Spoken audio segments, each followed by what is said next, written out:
Welcome back, everyone, for another deep dive. This time, we're going to be looking at the Indian economy. And we're going to be drawing our insights from the Economic Survey 2024-25 report. Okay. It's essentially the government's yearly checkup on how the economy is doing. Right. Yearly health checkup. It gives us predictions about what's to come. Exactly. Like a deep analysis of what went well, what didn't go so well, Yeah. and what to expect. Yeah, and looking through this thing, it covers absolutely everything. It really does. Global trends that are impacting India and some pretty surprising things happening over in the manufacturing sector, not to mention green energy complexities and even how AI is shaking things up. It's fascinating how these things are all so interconnected. Yeah. You know, the report actually starts by zooming out to the global economic scene. Okay. And it's a real mixed bag. You know, growth is uneven across different regions, and we're seeing manufacturing, particularly in Europe, really slowing down due to those persistent supply chain issues and the weak demand. So is that like a ripple effect from the pandemic and the conflict in Europe we've been hearing so much about? Definitely playing a role. Okay. The report specifically points to the structural weakness in Germany's economy Germany. as a prime example. Wow, that's unsettling to hear given their reputation for economic stability. It is, but there is some good news. Okay. The services sector is showing a lot more strength globally, which is good news for India, Okay. considering our services industry is so important. That is a silver lining. It is? What about inflation? Is it finally cooling off? For the most part, yes.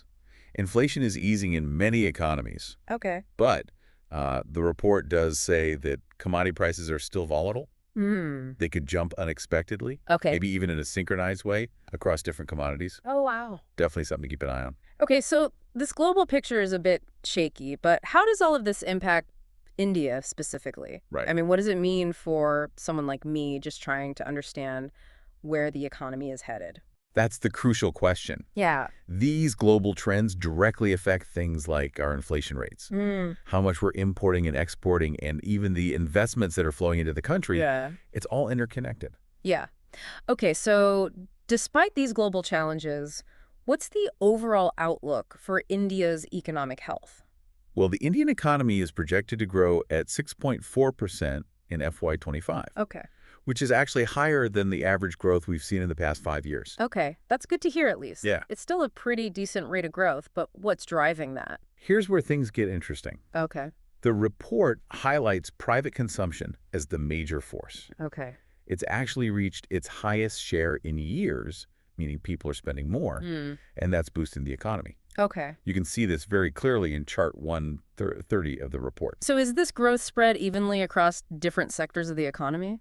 Not exactly. Yeah. While private consumption is strong, the global slowdown did impact India's manufacturing sector in the second quarter of FY25. Chart 1.27 shows that pretty clearly. Okay. But there is a bright spot. Right. The services sector is holding steady and continuing to grow despite the global headwinds. Okay. In fact, the services PMI, which is a measure of business activity in the sector, has been in expansion for 14 months straight Okay. as of December 2024, according to Chart 1.8.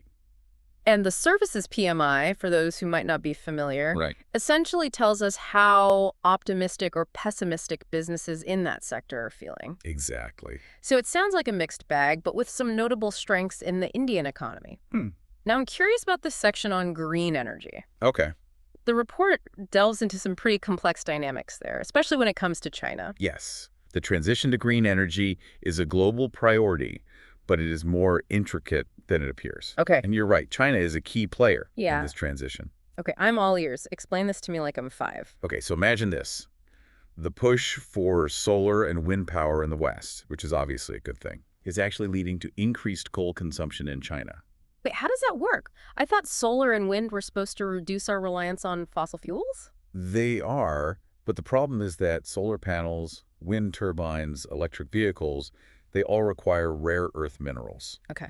And China dominates the production of these minerals. Right, I've heard about this. China essentially has a monopoly on these essential minerals. Exactly, and to process these minerals requires a lot of energy, cheap energy. Yeah. Where does China get this cheap energy from? Primarily coal. Ah, I see. So the West's efforts to go green are unintentionally fueling China's coal industry. Precisely. It's like two sides of the same coin. Yes, and this creates a very complex dilemma for India. Mm. What's our best strategy in this scenario? Yeah. How do we balance our own green energy ambitions with the realities of this global supply chain and China's dominance in this market? That is a tough question. It is. It highlights the geopolitical factors that are intertwined with the clean energy transition. And speaking of tough questions, the report also digs into electric vehicles, which is another area where China seems to have a stronghold. You're right. India is actively promoting electric mobility, which makes sense given our dependence on oil imports Right. and our potential in renewable energy. Yeah. But there's a catch. Okay. We rely heavily on imports for a lot of the components needed to manufacture electric vehicles, particularly from countries with whom India has trade deficits.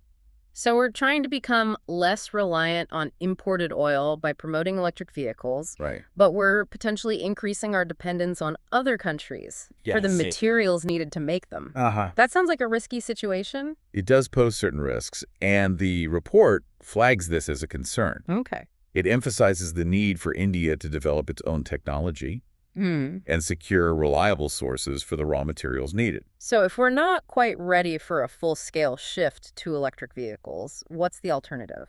The report suggests a greater focus on public transportation as a more efficient and sustainable solution for India. Okay. Given our large population and limited land availability, Yeah. investing in a robust and accessible public transport system might be a more effective way to reduce our reliance on fossil fuels and promote cleaner transportation.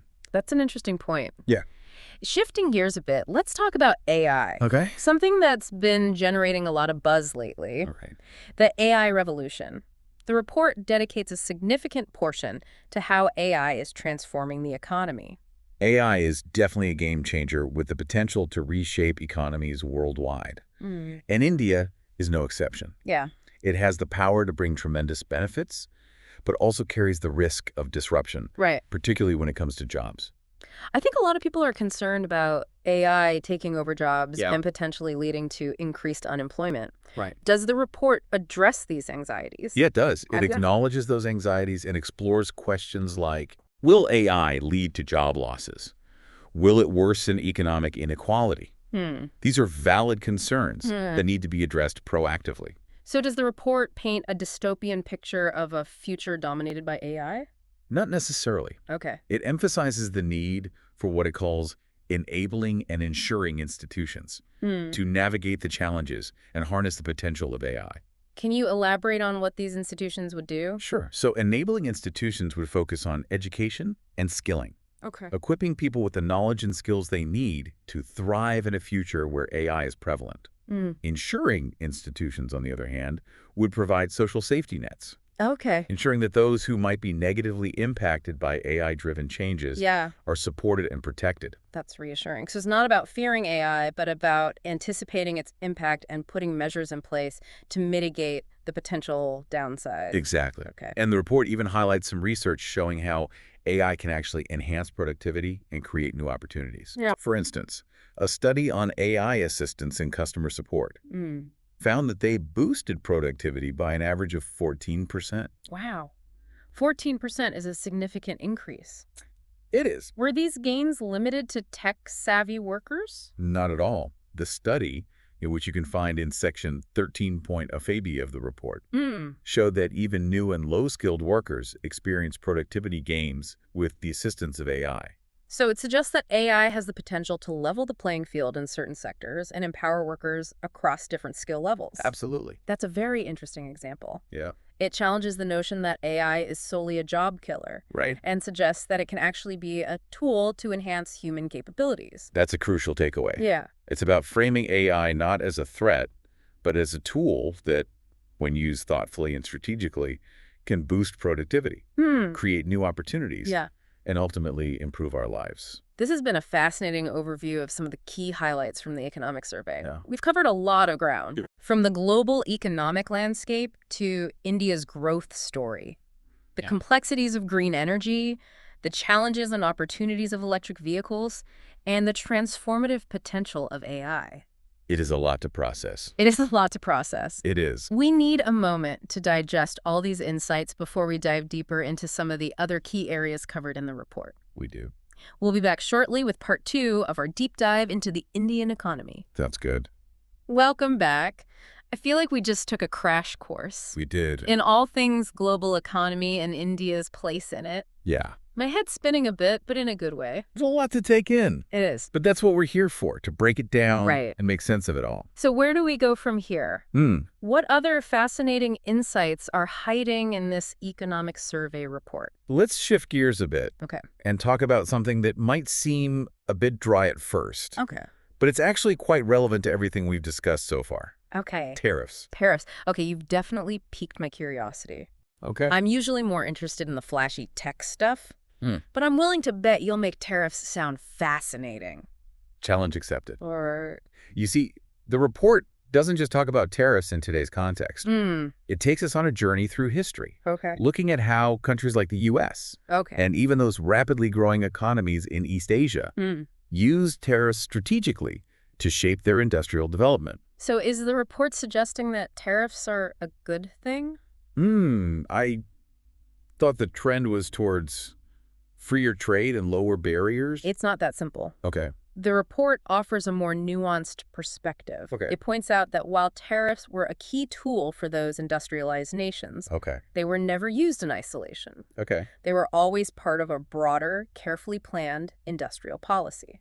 So it's not about just slapping tariffs on everything, calling it a day. Exactly. It's about using tariffs strategically, like a shield, to protect emerging domestic industries. While also pushing those industries to become more competitive, more efficient. So it's a bit like tough love. Exactly. Protecting, but also demanding improvement.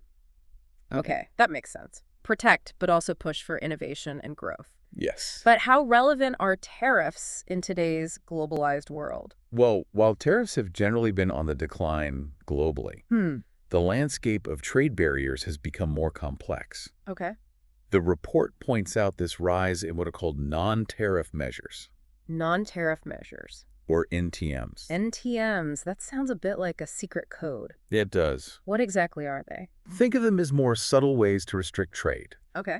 They can include things like quotas, which limit how much of a product can be imported, import licensing requirements, technical standards that products have to meet, or even regulations that make it harder for foreign companies to operate. So are NTMs a good thing or a bad thing for India? It depends. Some NTMs are legitimate and serve important purposes, like protecting consumers or the environment. But others can be disguised protectionism. Sneaky ways to keep foreign competitors out and give an unfair advantage to domestic companies. So it sounds like navigating this world of trade barriers, whether they're tariffs or NTMs, requires a delicate balancing act. Absolutely, and that's where the report's analysis of India's extra performance comes in. It highlights some interesting trends. For instance, despite all the global uncertainty we talked about, India's exports to its traditional markets like the U.S. and Europe have remained relatively strong. That's encouraging to hear. It is. But are we putting all our eggs in one basket? Are we exploring new markets as well? We are. The report mentions that India is actively diversifying its export destinations, venturing into new markets in Asia, Africa, and Latin America. It even provides a handy chart, Chart 3.32, which lists all these new markets that India tapped into in FY25. It's great that we're expanding our horizons. But given all this talk about exports and new markets, I have to ask, is India on its way to becoming a global export powerhouse? We definitely have the potential. But there are hurdles to overcome. One area the report emphasizes is the need to significantly boost our services exports. Wait, I thought India was already a leader in the services sector. We are domestically. But when it comes to exporting those services to the global market, we're lagging behind. Services make up a much smaller portion of our total exports compared to other countries. So we're missing out on opportunities to share our expertise and talent with the world. What's holding us back? The report identifies a few key challenges. We need to address things like regulatory bottlenecks that make it difficult for businesses to operate smoothly. We need to continue improving our infrastructure, Okay. particularly in terms of logistics and transportation, to make it easier to move goods around the country and across borders. Yeah. And we need to focus on upskilling our workforce, Okay. equipping them with the specialized knowledge and skills Okay. to compete Yeah. in a globalized services market. That's a pretty long to-do list. It is. But I imagine the potential rewards are huge. Absolutely. Imagine India becoming a global hub for IT services, Yeah. healthcare, education, Yeah. financial services. Yeah. The possibilities are vast. That's an exciting vision It is. for the future. Okay. Okay, so we've talked about tariffs, Yeah. NTMs, and India's evolving role in global trade. Right? What about foreign investments? Okay. How's India doing on that front? The report provides some interesting data points. Okay. For example, foreign direct investment, or FDI, inflows into India increased by 17.9% between April and November 2024 Okay. compared to the same period last year. Okay, so that sounds like a positive sign. It is. Okay. It indicates that there's still strong investor confidence in India's growth potential. Okay. But the report also raises a few flags. What kind of flags? Well, there's been an uptick in what they call repatriations, Okay. which essentially means foreign investors pulling their money out of India. Isn't that a bad sign? Not always. Okay. The report explains that some of these repatriations were driven by strong stock market performance, Okay. which allowed investors to cash out for profitable exits. So it's not necessarily a sign of panic or lack of faith in the Indian economy, Right. but rather investors taking advantage of opportunities to make a profit. Exactly. Okay. However, it does raise questions Okay. about the long-term sustainability of Right. these inflows. Are we doing enough to make India a truly attractive destination for sustained long-term foreign investment? That's a valid concern. It is. What does the report suggest we do to make India more appealing to foreign investors? It emphasizes the need to create a more stable and predictable policy environment. Improving the ease of doing business and simplifying the regulatory landscape are crucial. Okay. Also, tax certainty is a big factor for investors. Right. Things like advanced pricing agreements or APAs Okay. can help reduce uncertainty and make India a more attractive destination. So it's about creating a sense of trust Yeah. and transparency to encourage those long-term investments. Exactly. Speaking of transparency, Right. what about the overall state of India's finances? What does the report say about how we're managing our money as a country? The report suggests that the government has done a decent job Okay. of maintaining fiscal discipline. Okay. They highlight the government's efforts to contain Okay. what's called dis-savings. Dis-savings. That doesn't sound like a good thing. No, it's not. Okay. Think of it like this. Okay. Imagine you're spending more money than you're earning each month. Okay. You might be able to do that for a while, Yeah. but eventually it's going to catch up with you. Yeah. That's dis-savings for a government. They're spending more than they're bringing in through taxes and other revenue sources. Right. The report highlights that the government has managed to keep this under control, Okay. which is important for keeping the economy stable. Okay. That makes sense. Yeah. Now let's talk about something I think is on everyone's mind these days. Okay. Inflation. Has it been tamed? Or are we still in for some price hikes? The report brings some good news on that front. Okay. It highlights that both headline inflation, which is the overall inflation rate, Okay. and core inflation, Oh. which excludes volatile food and energy prices, are on a downward trend Okay. in India. That's a relief to hear. It is. What's driving this downward trend in inflation? The primary factor is the moderation in international commodity prices. Okay. Remember those potential synchronized price increases we talked about? Yeah. Yeah. Well, they haven't materialized. Commodity prices have stabilized, Okay. which has had a positive impact on inflation in India. Okay, so it seems like we're heading in the right direction on the inflation front. We are. What about economic growth? What kind of projections does the report offer for the next few years? The report estimates that India's GDP will grow at around 6.4% in FY25, Okay. which aligns with the IMF's projections. For FY26, they're forecasting a growth rate somewhere between 6.3% and 6.8%. So while it might not be the super fast growth we've seen in some years, it's still a pretty healthy rate, especially considering the global context. You're right. It shows resilience in the face of global headwinds. Right.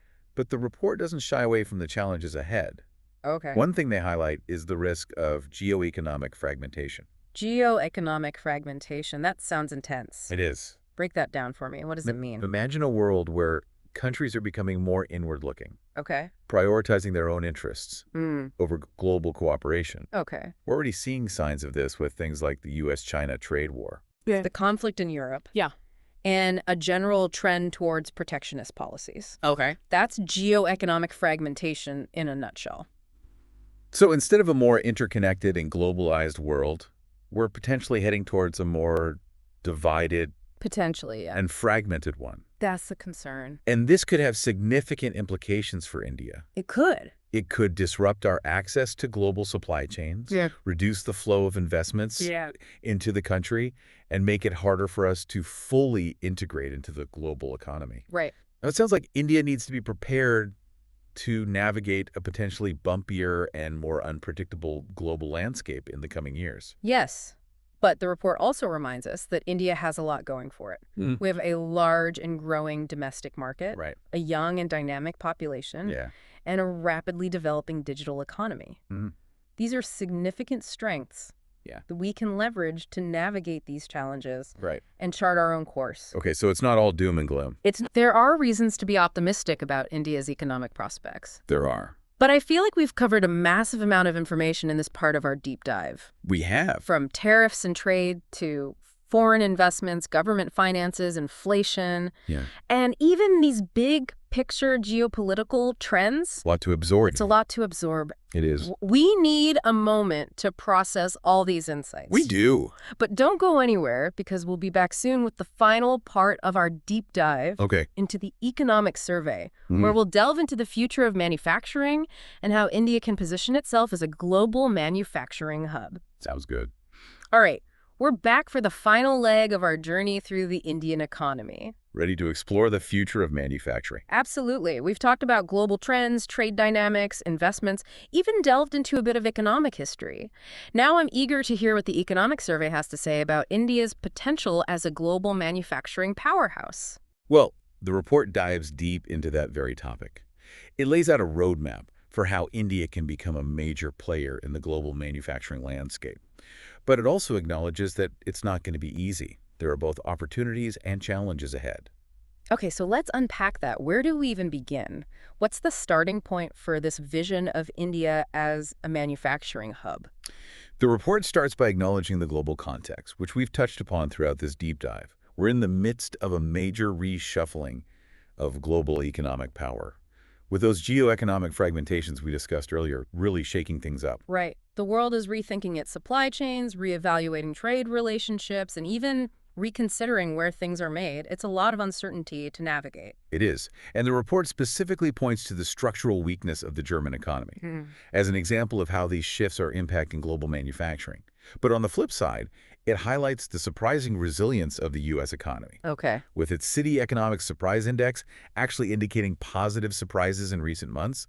So mixed signals from the major players. How does India fit into this evolving landscape? Where do we stand?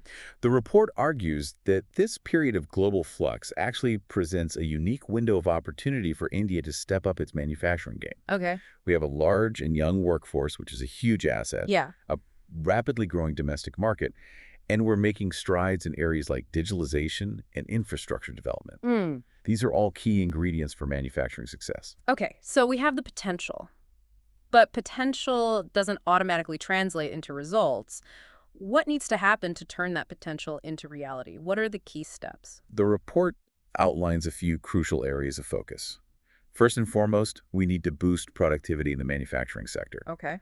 Currently, India's manufacturing productivity lags behind other major economies. So we're not as efficient as we could be. We're not getting as much output for our input. How do we address that? What are the solutions? It's a multi-pronged challenge that requires a multifaceted approach. The report talks about the need to invest in skills development to create a more highly skilled workforce. Right. We need to embrace new technologies and encourage their adoption in manufacturing processes. We need to continue improving our infrastructure, particularly in terms of logistics and transportation, to make it easier to move goods around the country and across borders. And we need to create a more business-friendly environment that encourages investment and innovation. So it's a combination of investing in our people, embracing technology, upgrading our infrastructure, and fostering an environment that supports businesses. It's a holistic approach. Exactly. And the report doesn't just stop at broad recommendations. It actually highlights specific industries where India has the potential to become a global leader. They talk about electronics manufacturing, textiles, and even the pharmaceutical industry. Those are interesting sectors. Are there any surprises in there? Any industries that people might not immediately associate with India's manufacturing prowess? Well, the cement industry caught my attention. Cement. The report mentions that India is actually the second largest cement producer in the world, second only to China. Wow. And with our continued focus on infrastructure development, there's significant potential for growth in this sector. Wow, I had no idea we were such a major player in the cement industry. It's fascinating to uncover these hidden strengths. It is, but the report emphasizes that just being a major producer isn't enough. Okay.